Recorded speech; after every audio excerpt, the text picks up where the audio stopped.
So we've been hearing a lot about skills building and how that is manifesting not only in school, but also out of school. And so for our friends here on stage who participated in one of Big Thought's programming called Content Academy, where they explored these things with D Custom and D Magazine on creating a zine, we're gonna kind of unpack what the creator archetype means for them, what learning pathways means for them. So my first question is going to be to our young women. Well, first of all, let's have them introduce themselves and tell us a little bit about themselves. So let's start with you, Ania.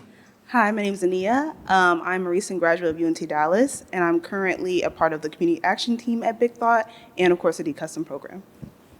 Hi, my name is Angelica. I'm 18 years old, and I currently attend Dallas College. Paul Buckley, I'm the president of D Custom. We are a content and consulting firm owned by D Magazine. So thank you again for your time and your insights this evening. So let me get into it and I'll pose my first questions to you young ladies here. Coming from my own point of reference, when I was a young boy growing up on a small border town, there weren't a lot of opportunities for me to explore my interests and my passions. And so when I graduated high school, came to Dallas, there was so much out there for me to engage in, but I didn't know, one, how to access it, and two, where I can go with that access, how to kind of cultivate those skills and those opportunities. So my questions for you two young ladies is like, what has this experience meant to you? Was this something that you think you could have access to or knew about? And how did it open up other opportunities for you by being part of this D-Custom experience?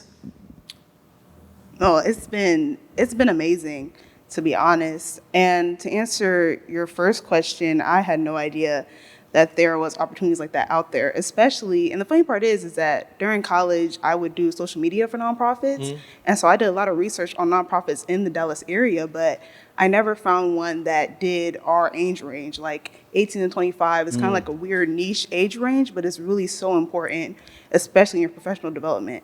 So I loved, even before we went to DMAG, we had almost like a boot camp of just learning how to really work your resume. Even a lot of people didn't even have jobs before, but they learned they taught them how to use the skills that they had even without jobs, and really how to market that.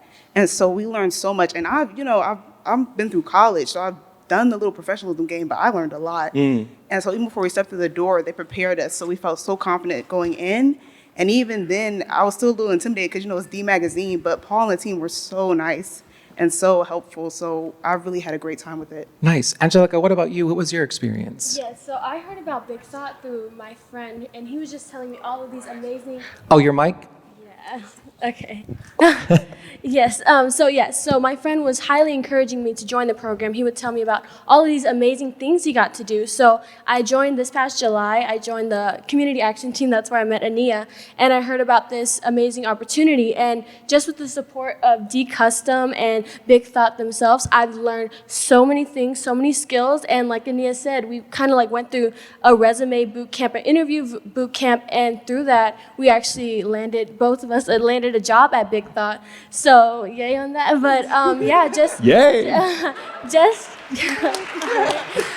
So just the experience that we've had alone has taught me so much. And Paul, I actually want to get your insight in that question and about this access to opportunities. What did that mean for you as president of D Custom and maybe creating that and having it open and bringing these young people into an experience like this? It's been a real gift for us. I mean, we work with a lot of enterprise companies, and we go through a strategic planning process, and we use that to be the foundation for the Content Academy. And we usually do it on our own. We do all the research on our own. We collaborate with our clients. But in this situation, we let the apprentices do all of the work, and they just killed it. I've been impressed from the beginning, and it speaks to what Byron talks about in terms of youth agency and the power of creativity, and we're seeing it come to light in a really, really strong way. So it's been a real joy. Thank you. And we'll get more into that a little bit later with some questions for you. So I want to kind of touch on this, again, this whole skills building and the creator archetype and how we were able to identify those skills. When we hear the creator archetype, some of us are thinking, well, what does that really mean? What are the skills under the creator archetype? And so unpacking what that really means is, what are you bringing to the table, right? What are the skills and the opportunities that you are bringing with you to the table for an experience like D-Custom? So my question is, what were some of the hidden skills, quote unquote, that you brought to the table that you didn't know that you needed to use, that you used in this experience? Okay, I'll take it. Yeah, so I was definitely, something that I definitely wanted to work on with myself is just talking and being able to communicate with people. And I learned that skill, which I didn't realize till later on, but my first job, it was at Shake Shack, and I was a cashier. And 16-year-old me, I was very quiet, very timid, but having to step out of my comfort zone and speak with these people and communicate with my coworkers and managers and bosses all on my own, that's something that I took away with me. And like I said, I didn't realize that until later on when I was like, oh, I'm a little more confident about myself. I'm able to speak more, and so that part as well. And then dancing. I went to Booker T, and my concentration was dance. So I've been dancing for 7 years, and when you have to be at the bar, otherwise you get points taken off, or you have to be there right when the teacher's there, you learn the time management skill that gets engraved in you. And just collaborating, whether we're working on choreography, that translated to me being able to work with apprentices and communicating our ideas, and just overall being able to talk and work with people. Definitely skills that I will continue to leverage and carry with me. Nice. Ania? Yeah, I think mine is pretty similar. I think a skill that I didn't know that I had or was leverageable was my community building. And I think I got that from being an RA in college, because I spent my first year of college during COVID. So I was just alone in a dorm room doing online classes. And it was the worst year of my life. And so afterwards, I hated that feeling. And once I got out next year and became an RA, I wanted people to be connected to each other. I wanted people to have the system or the support that I didn't have.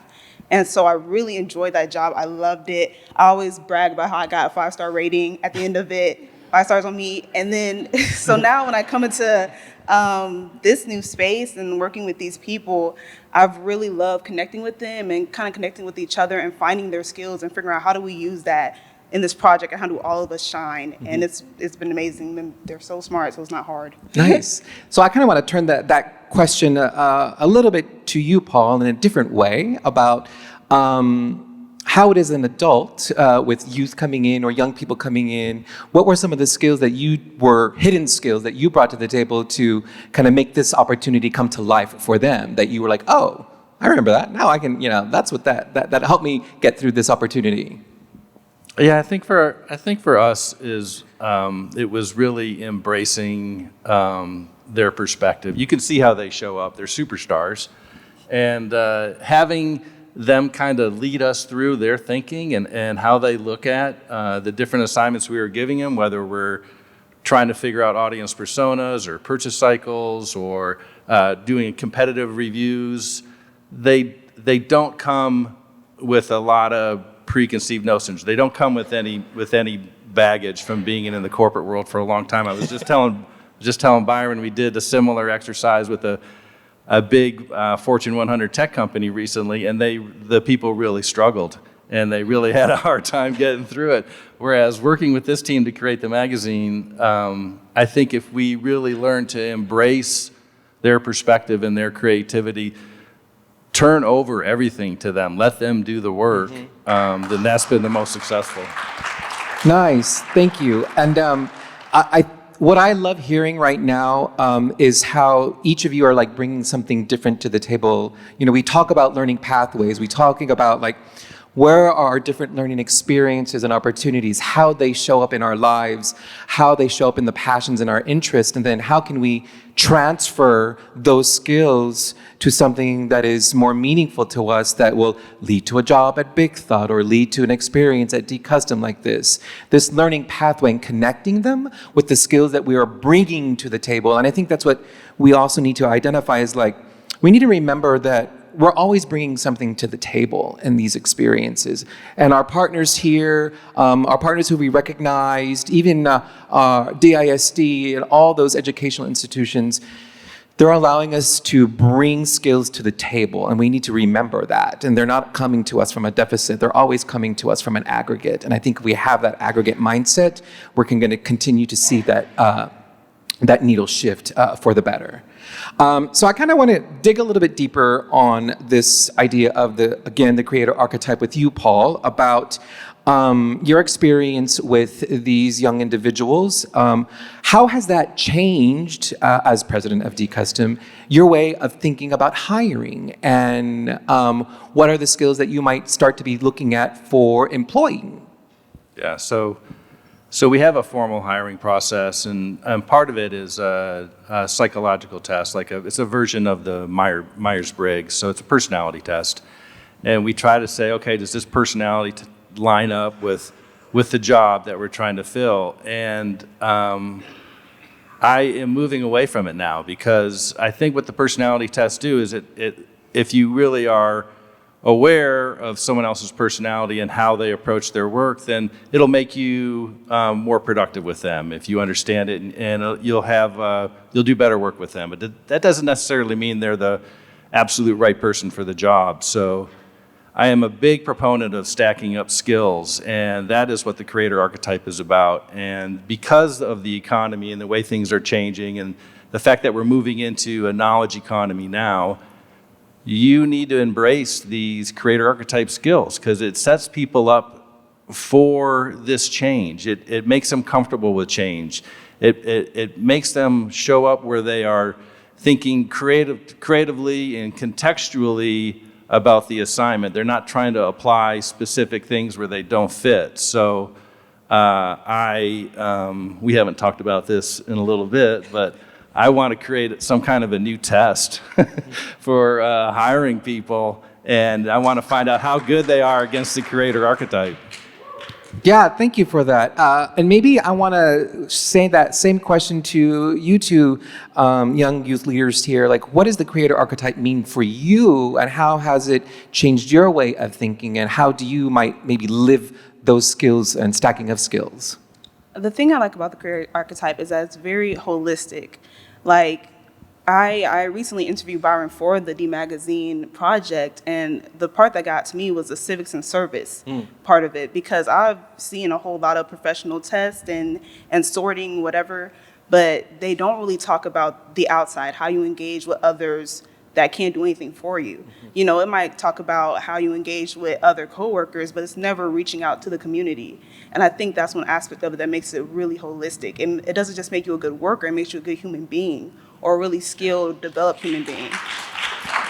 And so when I started trying to apply those things to myself, it really gave me the freedom to not put myself in a box, but to engage in every aspect of myself. I think a lot of times, especially when I'm fresh out of college, when you want to find a job, you kind of figure out, well, what's the one thing I can do? And how do I just, market that so I can finally get this job and whatever. But I think being with Big Thought in general and just learning from this career archetype, it allowed me to just embrace every facet of who I am, because we're human beings, duh. Yeah, thank you. Wow. Angelica. Yeah, so as we were developing what the creative archetype was for the magazine, I really began to realize that it is something innovative. It is the future. It is what people in the workforce are going to be looking for. So I was in charge of the SEL, so that's what I'm working on right now. And it really is, I was interviewing Miss Leela Bell. She works for Big Thought, and just really seeing the work that's being done. It's really made for the future of the students, and that's what I love so much about Big Thought, is that they really do care about our future, not now, not the past, but our future. And that is what the amazing thing that the creative archetype is doing, and people like Paul are realizing that, and the workforce, and it is the future, and I'm so grateful for that. Wow, she's passionate. Yeah. I love it. So, we're talking about these skills and how that might be living within the creator archetype and our learning pathways. And so it kind of got me to think about this gig economy that we've been in. In the gig economy, this term was introduced, I think, around 2009, and how now even, we have different jobs. And even myself, as an artist, I've got acting jobs here and there. And not too long ago, I was even working for Whole Foods. And so what are the different types of jobs that we're doing to just like sustain ourselves and live life? And do you feel, maybe this is a question for Paul as well, do you feel like that is, through this creator archetype lens, a sustainable way? Do you think we're moving away from it? Do you think the creator archetype will help help kind of expand on that? What are your thoughts on how this is all fitting in with the way we are living and working now? Yeah, so if you learn to embrace a creator archetype, and people that really have a lot of different skills, they have a lot of different types of experience, they're going to show up in a stronger way and have a much greater contribution. So if you're in the gig economy, then that's kind of a required skill, in my opinion, because you're jumping in and out of different assignments and different work. It's very true for our company, where we're jumping in and out of different industries and clients and products and services. So we're constantly having to learn and understand things within a contextual landscape. So I think it's powerful for the gig economy, most definitely.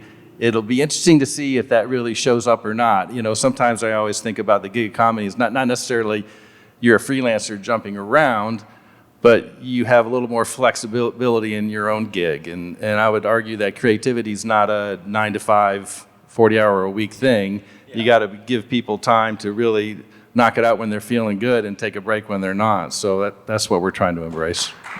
Thank you. I will say that a lot of young people are kind of having the same realization as I am, that we are multifaceted human beings, and a lot of young people are going away from the idea of like staying with a company for 50 years and then retiring. Mm-hmm. They want to pursue more things, or they believe their job is just one part of who they are, not their life. Mm-hmm. And so I'm one person who has multiple jobs, but it's because I just have multiple passions. You know, I love working for DMAC because I love writing. I love working for Big Thought because I love community. I work for my church because I love church. And so it really gives me, you know, the flexibility to pursue all my passions. But the other part of it, just to be realistically, you know, they keep saying like we're not in a recession yet, but every time I go to the grocery store, I feel like a recession. But, you know, prices are really high, wages are really low. And so for a lot of young people, especially entry level, when you don't have 7 to 10 years in the industry to really negotiate or fight for more wages, sometimes one job just isn't enough. Mm-hmm.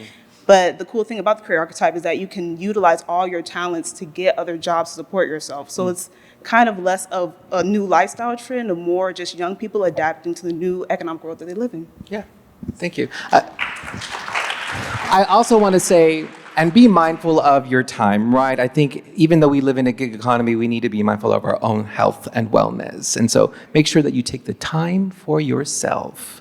Yes. Angelica, did you have anything to add or like to add? No, I completely agree with Ania. Perfect. So I want to kind of wrap up this fireside chat conversation with one big question in a way, and it really is around how we are connecting the out of school time, what we are, you know, who we are here with the in school time, and what would your advice be to these educational institutions on how we can start to be more collaborative and connective with these out of school time partners who are also providing these skills building experiences and opportunities? So okay. So I think really having a conversation between in school and after school or out of school time, research shows that when they do that correctly, that there's better performance. So I think just really making sure that they're involved in the students, whether there's a communication of like the students' behavior patterns, the academic abilities, their situation, really communicating with that, so there's a connection that and better enhances the students' performance. Like having that conversation, I think is really important. Mm-hmm. Ania, anything you'd like to add? I think the cool thing about having school programs and out-of-school programs is that school programs capture the basics, you know, your writing, your reading, your math, all of that. Out-of-school programs help kids pursue their passion and kind of like tinker a little bit. And so you get to see different sides of a student. And therefore, I think the one thing that would help would just be communication. Like, for example, if you have somebody who's in robotics class and he thrives and he's winning all the competitions, but his science and math grades in school are low, obviously there's a disconnect. And so if we speak to each other, what are you doing with him that's engaging him? What are you doing him that's inspiring him so much? And, it puts those two together. And I think working together or just having more communication in between each other will make such a more holistic education. Nice, thank you. I would say she would drop the mic, but then I don't want to have to pay for the mic afterwards. Paul, do you have anything to add to this? Yeah, sure. I mean, obviously, experiential learning is very powerful. So we've had a great experience, and it's opened our eyes to the possibilities. And perhaps there are more opportunities in school to allow students to contribute beyond the school, to contribute to the world, to contribute to the economy, and let them do work within school that people are going to see outside of school, I think could have a huge impact. Thank you. Thank you all for your time. Thank you for this quick conversation, I know. I know there's a lot more that we could have gotten into, and so I really do appreciate you being here. So let's give a round of applause to our Fireside Chat panelists. Thank you so much.